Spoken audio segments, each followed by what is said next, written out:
Ambulance service, what's the address of the emergency? Can you ask him what's happened? I'm not sure what's happened. Excuse me, mate. Excuse me. Hello? Yeah. What's happened, please? Somebody took acid or something. Mark van Dongen was born in Belgium in 1986, into a loving, supportive family. His parents, Kees and Cornelie van Dongen, raised him with care and encouragement. Mark grew up in a stable and nurturing environment, intelligent, gentle-natured, and quietly ambitious. He had a strong bond with his parents and a natural aptitude for learning. His bright smile, soft-spoken nature, and sharp intellect made him well-liked by friends, teachers, and later, colleagues. Pursuing his passion for engineering, Mark studied civil engineering and ultimately moved to the UK for better career prospects. There, he began working at Burrow Hoppold, a respected engineering consultancy firm based in Bath.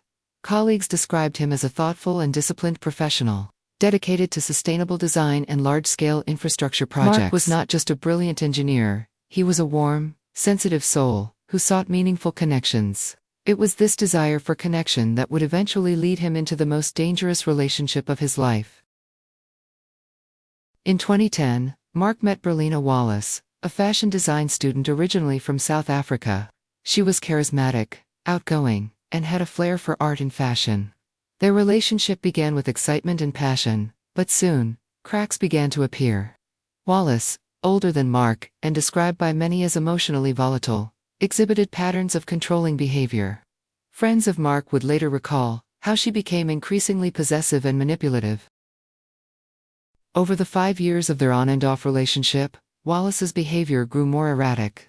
She accused Mark of cheating, monitored his communications, and emotionally manipulated him. Mark often confided in friends that he felt trapped, but remained in the relationship out of guilt or fear.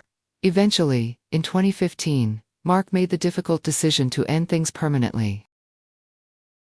He had begun a new relationship with another woman. A fresh start, he hoped, would allow him to finally break free from Wallace's grip.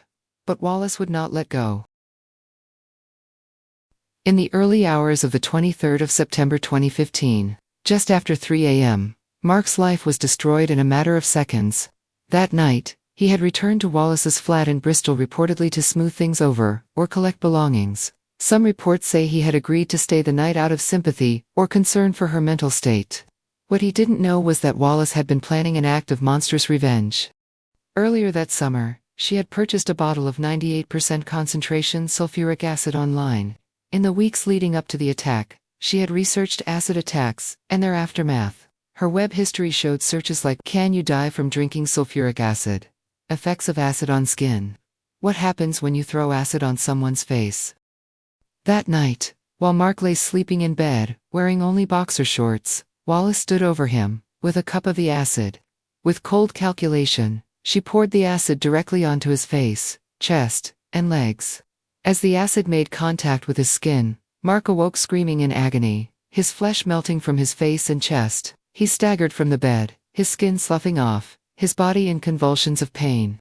He managed to stumble out into the street, screaming, "Kill me now. If my face is left, kill me." Neighbors who heard the screams were met with a sight out of a nightmare. Mark's skin was blistered, hanging, blackened. He was nearly unrecognizable, his body a mass of horrific chemical burns. Emergency services rushed him to South Mid Hospital, where the extent of the injuries would become apparent. Can you ask him what's happened? I'm not sure what's happened. Excuse me, mate. Excuse me. Hello? Yeah. What's happened, please? Somebody threw acid or something. Someone threw acid over his face, apparently. Acid phone. Mark suffered catastrophic injuries.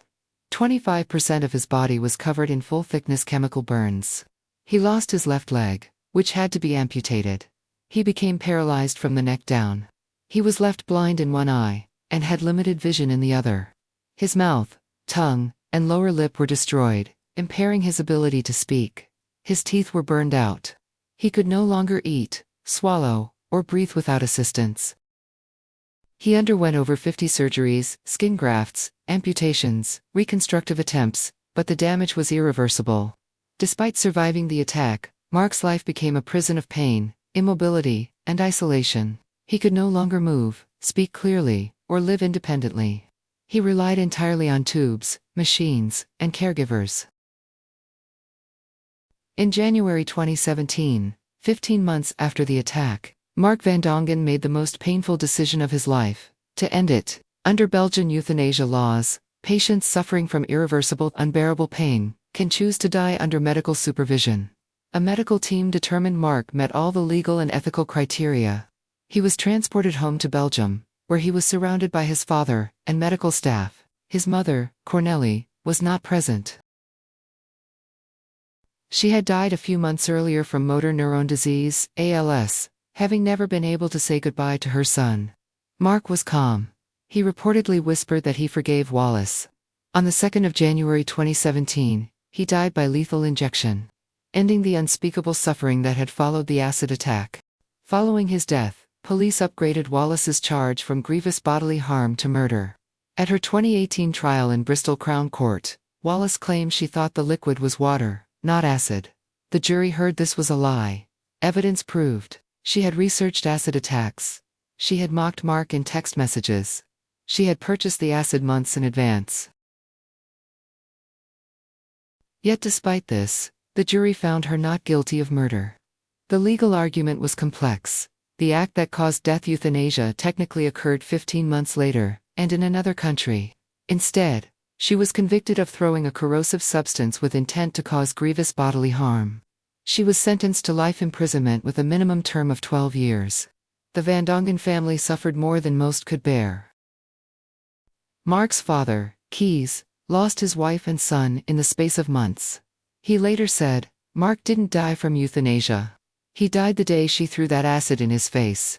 He has spoken out about the need for stricter sentencing for acid attackers and greater awareness of emotional abuse in relationships.